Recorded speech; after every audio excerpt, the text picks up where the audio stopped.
As eleições de 2014 são emocionantes. É o momento em que elas deixam de ser anódinas, deixam de ser aquele jogo de cartas marcadas. Naquelas eleições, ninguém sabia o que queria acontecer. Teve 7 viradas. 7 viradas. Tudo bem, quase todas envolvendo Marina Silva, mas ainda assim são 7 viradas que poderiam determinar o resultado das eleições. Ninguém sabia quem chegaria ao segundo turno. Dilma, que supostamente tinha conseguido se eleger, muito mais por causa do PSDB do que por causa própria, e que tinha a sua tentativa de transferência de carisma, de personalidade, de popularidade de Lula, ela tem um grande problema na sua frente. Quer dizer, o povo inteiro, aquele povo brasileiro que nunca se preocupou com ideologia, com o que é esquerda, com o que é direita, com o que é capitalismo, com o que é socialismo, com o que é essa participação popular, o que é representatividade, nada disso, de repente o povo acorda.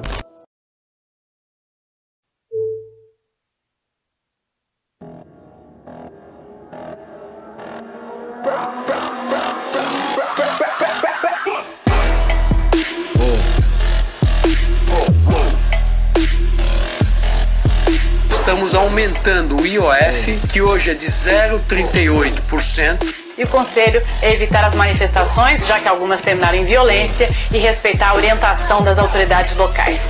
Estamos indo para 6%.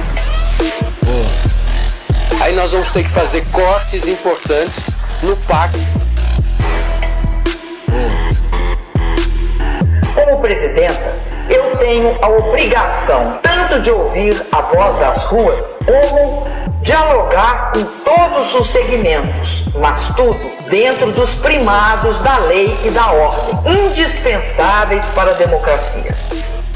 12 anos de PT fizeram mal ao Brasil. As políticas de interferência governamental do governo Dilma minaram a economia. Aumento de gastos, intervenção em preços, rombo nas contas públicas, crédito liberado e escândalos de corrupção. O resultado não poderia ser outro. O Brasil entrou em recessão.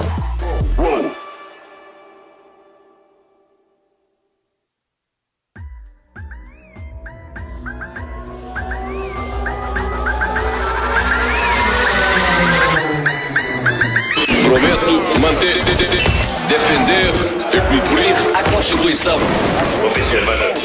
Promover o bem geral. E sustentar a integridade e a independência do Brasil.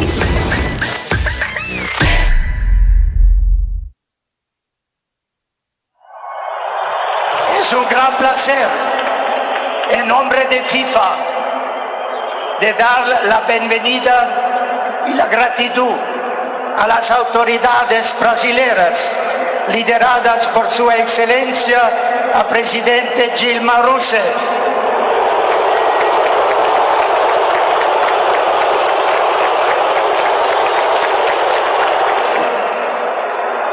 ¿A dónde está el respeto y el fair play, por favor?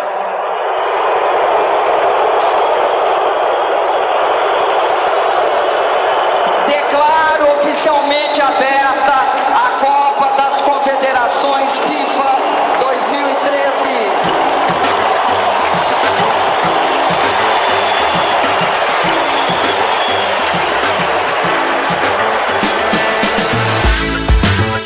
Durante os 4 anos do governo de Dilma, a economia brasileira teve o pior resultado em 5 anos, a maior inflação e o menor crescimento desde então.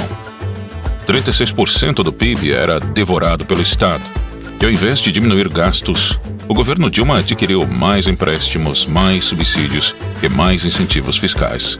Nos últimos 13 anos, o Partido dos Trabalhadores promoveu um inchaço do Estado brasileiro. Nesse período, o PT criou 40 empresas que aumentaram os gastos e ajudaram a provocar a crise fiscal do governo. A influente revista The Economist fez outra capa sobre o nosso país, desta vez perguntando se estragamos tudo.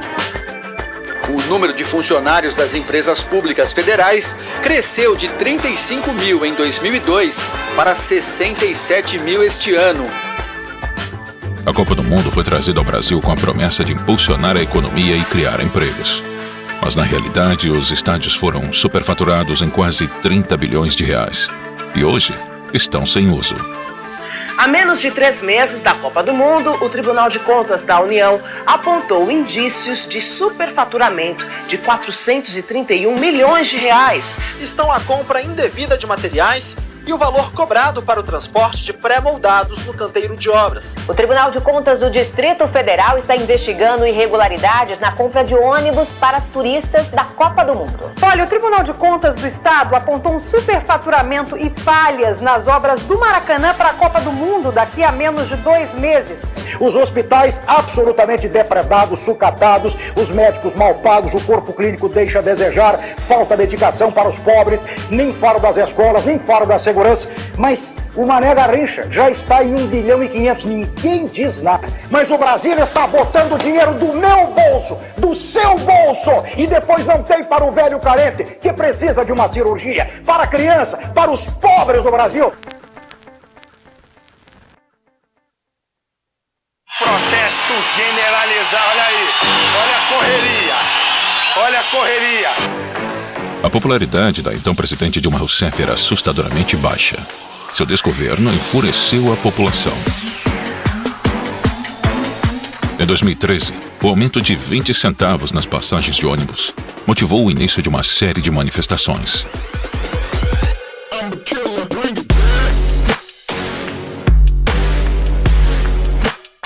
O que começou com a briga pelos 20 centavos se transformou em 1,5 milhão de brasileiros nas ruas. Você vai vendo as esquinas das avenidas Presidente Vargas e Avenida Rio Branco. Está tudo paralisado no centro do Rio de Janeiro.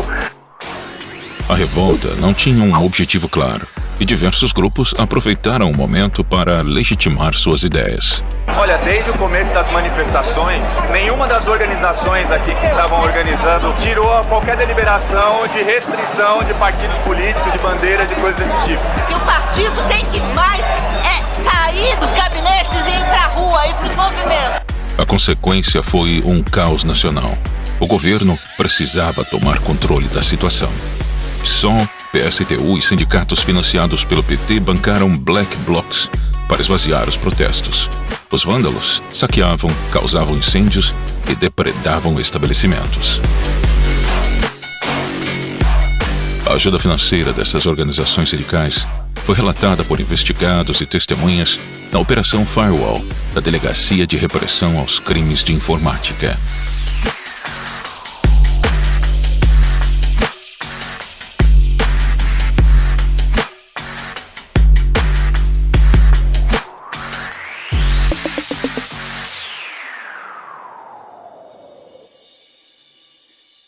O esquema de corrupção na Petrobras foi descoberto graças a outra investigação que colocou políticos e empresários na cadeia, o Mensalão. Documentos da Justiça Federal revelam que foi a apuração do esquema de compra de votos de parlamentares que levou à Operação Lava Jato. A eleição de 2014 foi muito parecida com a de 2006. A corrupção pautou as discussões daquele ano. Enquanto o Mensalão era descoberto, outro esquema de corrupção estava sendo montado: o Petrolão. Ele era 33 vezes maior que o Mensalão. Envolvia propinas das empreiteiras, lavagem de dinheiro, evasão de divisas e superfaturamento de obras. Tudo isso para abastecer os caixas do PT, PP e PMDB, funcionários das estatais e políticos. As diretorias eram nomeadas por partidos políticos e seus diretores aprovavam contratos com empreiteiras. Não demorou muito para que as grandes construtoras do país, que têm negócios com a Petrobras, acabassem no centro das investigações. Segundo o ex-diretor de abastecimento da Petrobras, o esquema funcionava da seguinte maneira: de um lado, as empresas se organizavam em clubes para aumentar os valores de seus serviços para obras. Do outro lado, Lula e Dilma, presidente e ministra-chefe da Casa Civil na época, indicavam os diretores da estatal e eles cobravam propinas das empreiteiras para fechar contratos com preço acima do mercado. Em média, cada contrato era superfaturado em 3%. Se o valor da obra fosse 1 bilhão, era pago 1 bilhão e 30 milhões para as empreiteiras. O esquema foi descoberto pela Operação Lava Jato antes do período eleitoral. Alberto Youssef, o doleiro envolvido com a evasão de divisas, afirmou que Lula e Dilma tinham conhecimento do roubo da Petrobras. O doleiro Alberto Youssef declarou à Polícia Federal que a presidente Dilma Rousseff e o ex-presidente Lula sabiam do esquema de desvios de recursos para partidos políticos na Petrobras. Eu acredito que eles tinham conhecimento, no meu entendimento, do que acontecia. E você entende que esse esquema serviu aos interesses do governo? Serviu aos interesses do partido, automaticamente dos partidos da base aliada. A destruição da economia brasileira não parava por aí. O PT também roubava o Brasil, ajudando seus amigos políticos do exterior. O BNDES, um banco público, financiou de 2003 a 2015 as maiores empreiteiras do país para trabalhar fora do Brasil. Obras na Venezuela, Cuba, Peru, Argentina e na República Dominicana foram financiadas pelo Banco Nacional de Desenvolvimento, o BNDES. Todos esses países tinham governos autoritários e participantes do Foro de São Paulo. Enquanto o Porto de Santos, responsável por mais de 50% do PIB nacional, precisava urgentemente de reparos e modernizações. O governo brasileiro preferiu ajudar a reforma do Porto de Cuba. 692 milhões de dólares foram emprestados ao país, sem necessidade de devolução. Outra forma de financiar Fidel Castro foi através do programa Mais Médicos.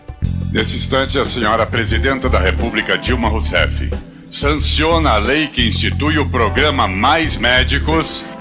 Cerca de 12 mil médicos cubanos foram trazidos para o Brasil. E 70% de tudo o que eles ganhavam era compulsoriamente descontado de seus salários e enviado à ilha cubana.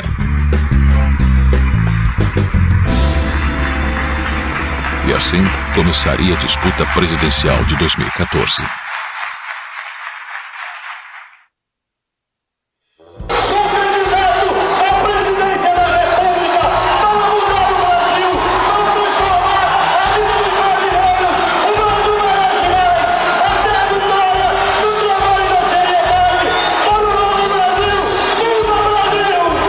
Vindo de 3 derrotas, o PSDB apostou em um novo nome: Aécio Neves. O senador Aécio Neves é lançado como candidato pelo PSDB à presidência da República. O anúncio foi feito na convenção do partido em São Paulo, que contou com lideranças da legenda. Ele havia sido governador de Minas Gerais em 2002 e reeleito em 2006 com a maior votação já registrada no estado. Em 2010, se candidatou ao Senado e foi o terceiro mais votado do país. Na verdade, Patrícia, eu quero governar o Brasil para iniciar um novo ciclo de desenvolvimento no país. Um ciclo que concilie ética com eficiência. Sem dúvida alguma, os quadros que nós temos à nossa disposição e a coragem que teremos para fazer o que precisa ser feito é que permitirá que no nosso governo o Brasil volte a crescer. Aécio era o nome forte do partido, diferente dos últimos 2 candidatos, José Serra e Geraldo Alckmin. Aécio é o homem do trabalho. 8 anos que mudaram Minas Gerais. Apesar de sua baixa popularidade, o PT decidiu pela continuidade de Dilma. A Convenção Nacional do PT confirmou hoje a candidatura à reeleição da presidenta Dilma Rousseff e do vice Michel Temer. O Brasil quer seguir mudando. E quer seguir mudando pelas mãos daqueles que já provaram que têm capacidade de transformar profundamente o país. O evento teve a participação do padrinho político de Dilma, o ex-presidente Luiz Inácio Lula da Silva. Mas é pelo que nós tivemos que nós temos que ter orgulho de ir pra rua e defender essa mulher.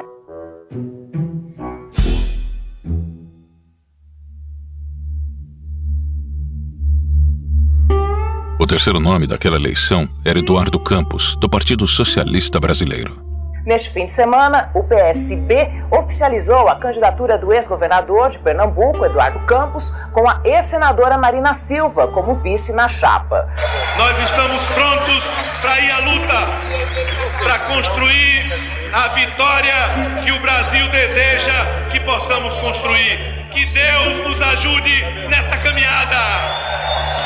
Ele foi governador de Pernambuco em 2002 E em 2006 foi reeleito com 80% dos votos no primeiro turno, o mais votado no Brasil. Governei com pouco, porque governei um estado do Nordeste brasileiro com muita pobreza e botei o foco naqueles que mais precisam. Então aprendi a fazer mais com menos. Eduardo Campos era uma terceira via com chances reais. E seu nome ganhava força nas pesquisas como alternativa a Dilma e Aécio. O ex-governador de Pernambuco, Eduardo Campos, do PSB, tinha 7% no fim do ano passado. Oscilou para 6% e mantém agora os 6%. É fundamental um novo caminho, porque PSDB e PT há 20 anos governam o país. Se a gente quer chegar a um novo lugar, a gente não pode ir pelos mesmos caminhos. No dia 13 de agosto de 2014, Eduardo Campos cumpria sua campanha.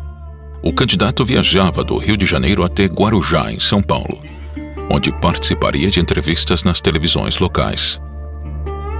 Nós abrimos esta edição do Jornal Nacional com um sentimento de perplexidade. Menos de 24 horas depois da entrevista que nós fizemos com o candidato do PSB à presidência, Eduardo Campos, nós nos vemos na situação de termos que iniciar o noticiário com o anúncio da sua morte trágica e precoce. Queda de uma aeronave no litoral de São Paulo, em Santos, e nessa aeronave estava o candidato à presidência da República, Eduardo Campos, do PSB. Eduardo Campos saiu do Rio de Janeiro no jato Cessna 560XL, prefixo PRAF, com a mulher e o filho, segundo a assessoria do candidato. De acordo com a aeronáutica, por causa do mau tempo, chovia e ventava, o piloto não conseguiu enxergar a pista e arremeteu. Logo em seguida, o controlador aéreo perdeu contato com o avião. 10 minutos depois, a aeronáutica recebeu a primeira comunicação de que uma aeronave teria caído em Santos. Ao 12:30, veio a confirmação de que todas as 7 pessoas que estavam a bordo haviam morrido. Eduardo Campos, 4 assessores, piloto e o copiloto.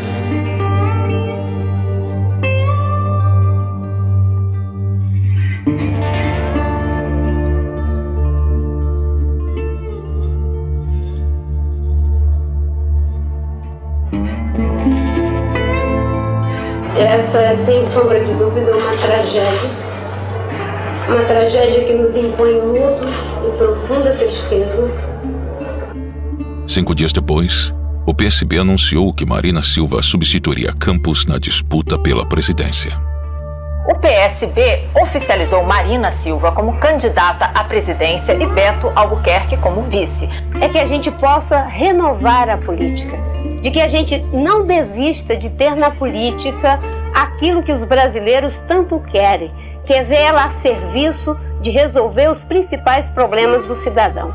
Faltando 2 dias para a votação, Marina Silva e Aécio Neves disputavam a vaga para enfrentar Dilma Rousseff no segundo turno. De acordo com a última pesquisa, Marina tem agora 24% das intenções de voto. Já o candidato Aécio Neves, do PSDB, que tinha 18% das intenções de voto, passou a ter 20%, de acordo com a pesquisa divulgada no dia 30 de setembro. Agora, Aécio Neves aparece com 21% das intenções de voto.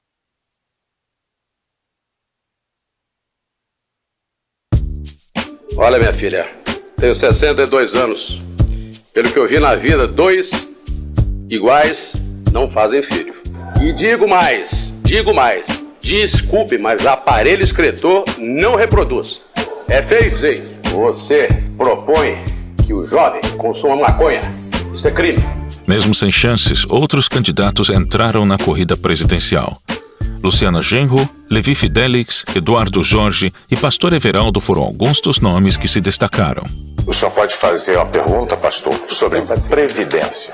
Senador, o que o senhor tem a me dizer sobre a previdência no Brasil? Que você, se fosse presidente, precificaria o carbono como e por quê? Não entendi o teu risinho quando perguntaste se eu fosse presidente. Eu posso sim ser presidente. Auditar a nossa dívida, botar ela numa ressonância, ela vai sair magrinha, parecida com você.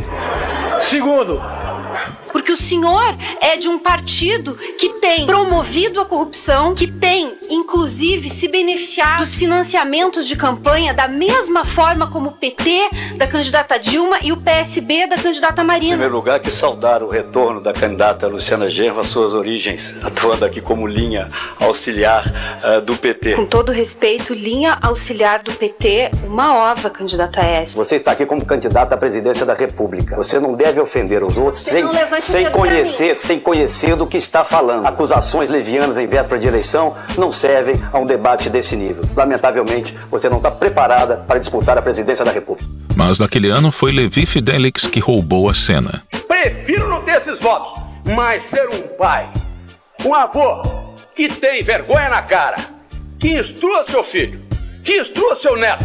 E vergonha você, cara.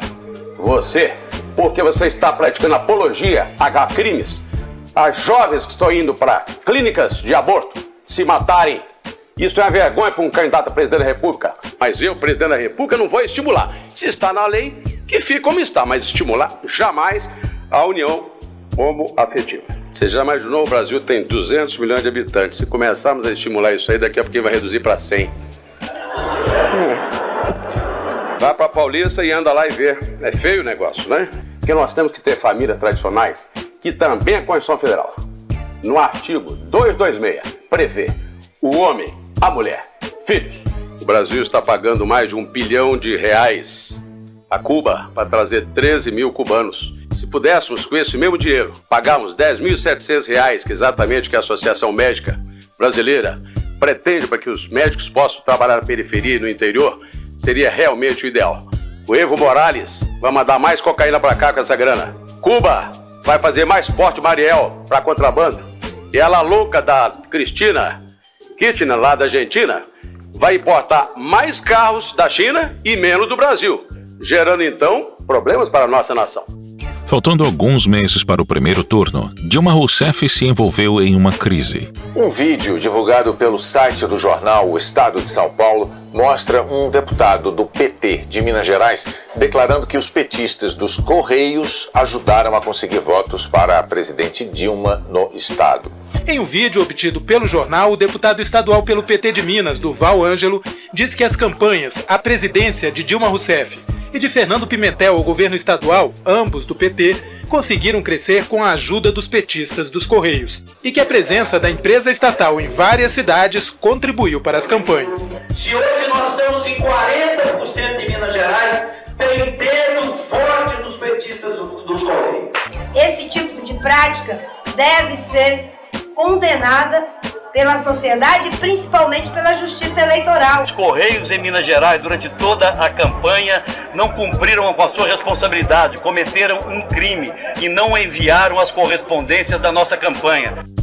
Mas o uso indevido dos Correios não abalou a candidatura do PT. No dia 5 de outubro, a previsão se confirmou. Dilma recebeu 42% dos votos e Aécio 33%. O resultado, 99,89% das urnas apuradas, Dilma Rousseff do PT aparece com 41,59% dos votos e Aécio Neves do PSDB com 33,56% dos votos. Ou seja, segundo turno entre Dilma Rousseff e Aécio Neves.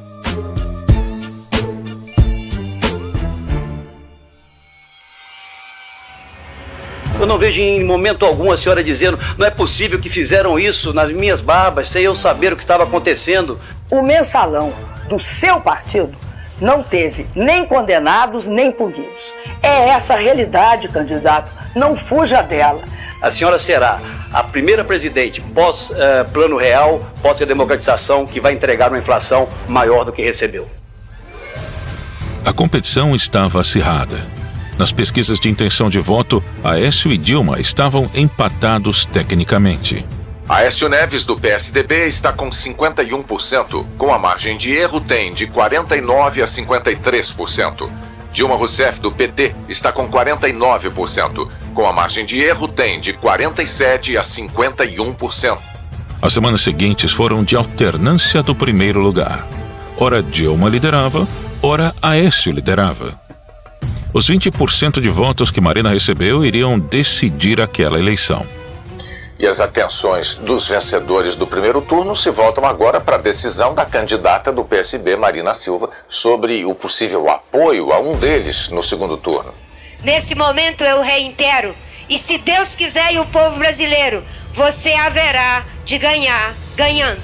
Eu agradeço em meu nome esse seu gesto de brasilidade, de patriotismo ao me ajudar, não apenas a vencer as eleições, mas a construir um projeto que faça valer a pena vencer as eleições. Muito obrigado. Aécio defendia a reforma tributária e a diminuição de ministérios. Acho que em alguns momentos você tirar a estrutura ministerial, estabelecer metas para cada uma das áreas do governo, você vai ter muito mais efetividade nos resultados.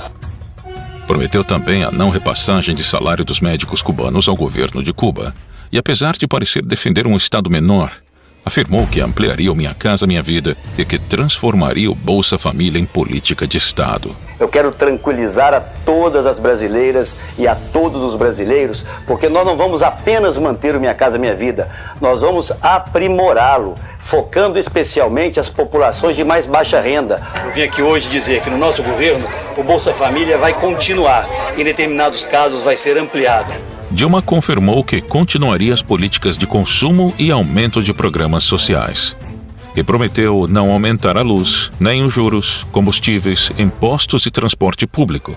Também garantiu que não cortaria as verbas da educação e nem da saúde. Temos baixado juros, reduzido impostos, facilitado o crédito e aberto, como nunca, as portas da casa própria para os pobres e para a classe média. A disputa de 2014 era entre a esquerda e a centro-esquerda. Eu disse na campanha eleitoral, e repito para você, Quitares, para a direita não adianta empurrar que eu não vou. Os debates do segundo turno ficaram marcados pela confusão mental e despreparo de Dilma Rousseff. E acredito que, a partir de segunda-feira, vai desaparecer essa acusação. Agora, eu não vou deixar que ela desapareça. Dos 180 bilhões, outra constatação é que nos 10 anos do governo do senhor e do próximo governador, e é todo o pessoal que deve ter acompanhado esse debate, porque eu tenho certeza que ele foi muito, mas muito olhado, muito assistido. Aécio explorava o escândalo do Petrolão e Dilma o atacava com os desvios de verba da saúde de Minas e a construção dos aeroportos no governo do Tucano. E a senhora e o ex-presidente Lula tinham conhecimento da corrupção na Petrobras. Dou oportunidade à senhora responder aos brasileiros. A senhora sabia, candidata, da corrupção na Petrobras? Seria importante também que o senhor relatasse para o telespectador o que ocorreu em Cláudio, quando o senhor construiu um aeroporto na fazenda de um familiar e entregou a chave para ele. A nossa principal empresa pública hoje tem o seu principal diretor preso e o governo da candidata Dilma Rousseff, ao invés de permitir que a CPI e as investigações ocorressem de forma adequada, tenta manipular as informações. Quando o governo de Minas foi dirigido pelo senhor, vocês não cumpriram o que manda a Constituição, que é destinar um mínimo para a saúde. Desviaram em torno de 7,6 bilhões de reais, é o que diz o Tribunal de Contas do Estado. No dia da eleição, o clima do Brasil era de indecisão. As pesquisas não mostravam nenhum candidato com vantagem. A vitória foi disputada voto a voto. Segundo o Datafolha, os dois candidatos estão tecnicamente empatados, no limite da margem de erro. E o resultado indica a diminuição da vantagem de Dilma sobre Aécio em comparação com a pesquisa realizada no meio da semana.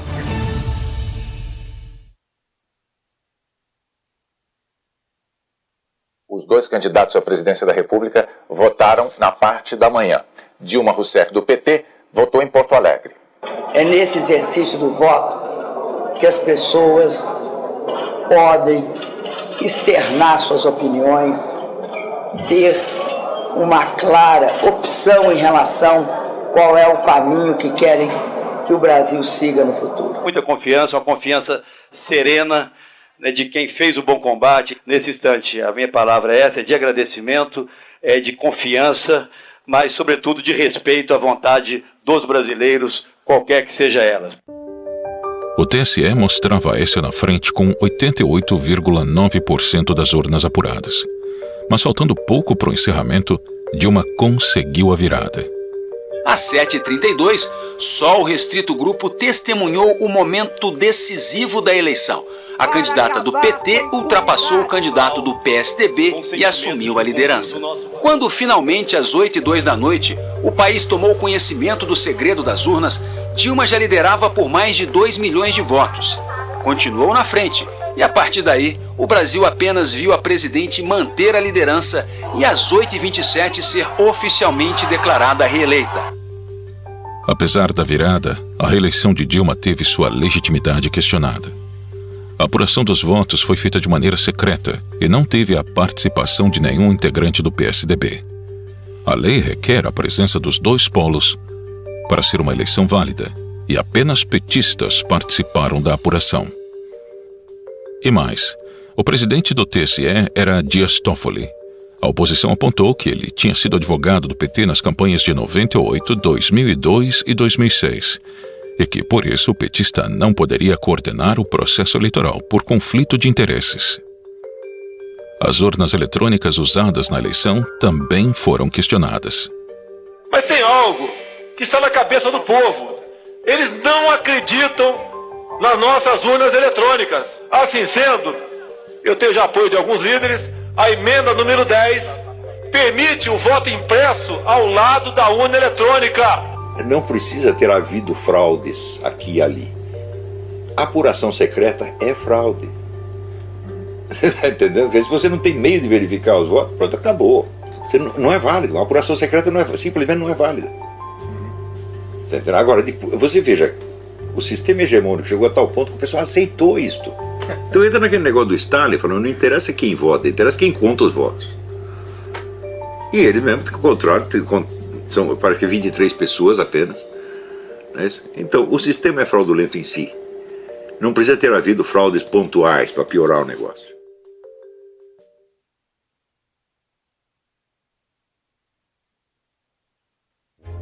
Prometo manter, defender e cumprir a Constituição, observar as leis, promover o bem geral do povo brasileiro, sustentar a união, a integridade e a independência do Brasil.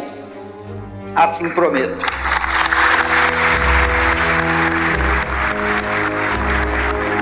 Prometo manter, defender e cumprir a Constituição, observar as leis, promover o bem geral do povo brasileiro, sustentar a união, a integridade e a independência do Brasil.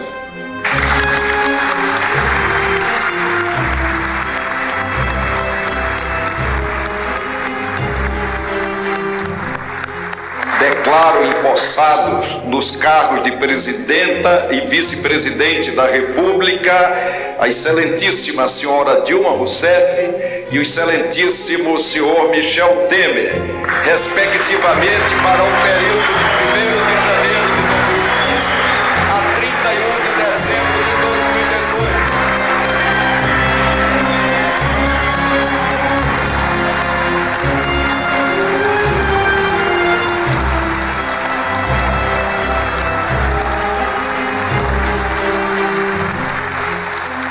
Dilma iniciou seu segundo mandato descumprindo as promessas que havia feito durante a campanha.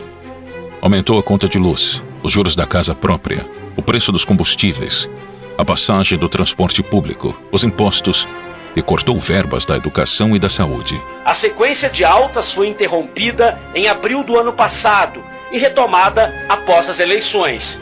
Hoje, a taxa está em quase 14%. Enquanto isso, a inflação que estava em 6% ao ano não cedeu. Ao contrário, ganhou fôlego e está no nível mais alto em 11 anos. A semana começou com uma notícia nada boa para os motoristas: o aumento no preço da gasolina. Em menos de 60 dias foram 2 reajustes. Dilma Rousseff se reúne com o ex-presidente Lula antes do anúncio do corte de quase 70 bilhões de reais no orçamento de 2015.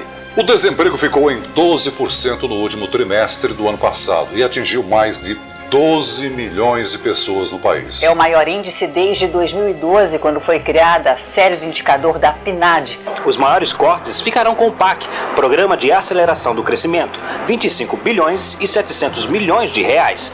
Ministério das Cidades, 17,2 bilhões. Saúde, 11,8 bilhões. E Educação, 9,4 bilhões. Nos dias 15 de março, 12 de abril, 16 de agosto e 13 de dezembro de 2015, os brasileiros foram às ruas pedindo o impeachment da presidente. 200 mil pessoas nesse momento na Avenida Paulista. 200 mil pessoas, segundo a Polícia Militar. Já é a maior manifestação popular do Brasil neste domingo.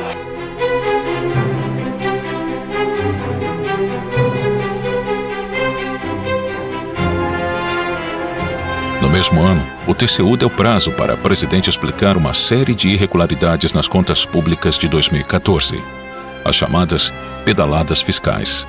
O Tribunal de Contas da União rejeitou as contas do ano passado do governo da presidente Dilma Rousseff. A prática obrigou instituições financeiras como a Caixa Econômica Federal e o Banco do Brasil a usarem recursos próprios para honrar os compromissos, o que caracterizou uma espécie de empréstimo ao governo. Recomendando-se a sua rejeição pelo Congresso Nacional. Ficou comprovado que o governo Dilma realizou manobras contábeis fraudadas para maquiar o orçamento federal. No dia 31 de agosto de 2016, o processo de impeachment se encerrou com o afastamento de Dilma do cargo. Falta, portanto, um voto apenas para que o processo de impeachment prossiga para o Senado. Por isso eu digo ao Brasil, sim para o futuro! Já está. Neste momento, às 11 horas e 7 minutos em Brasília, nesta noite de domingo, 17 de abril de 2016, a Câmara dos Deputados acaba de autorizar o prosseguimento do processo de impeachment da presidente Dilma Rousseff. E nesta quinta-feira, 12 de maio, às 6 horas e 33 minutos, o Senado aprovou, por 55 votos a favor e 22 contra, o afastamento da presidente Dilma Rousseff. Senado caça o mandato de Dilma Rousseff, mas preserva direitos políticos. 2 anos depois, Aécio Neves também virou réu na Operação Lava Jato. As empreiteiras investigadas admitiram a doação de quase 100 milhões de reais para ele e para Dilma. Por unanimidade, os ministros da primeira turma do Supremo Tribunal Federal tornaram réu o senador Aécio Neves, do PSDB. Ele agora será investigado numa ação penal por corrupção passiva e tentativa de atrapalhar as investigações da Lava Jato. A eleição de 2014 foi só mais um teatro. Os dois candidatos respondiam aos mesmos interesses. Independente de quem vencesse, o destino do Brasil seria o mesmo: Estado inflado, políticas populistas e demagógicas, corrupção e um país sendo governado para poucos.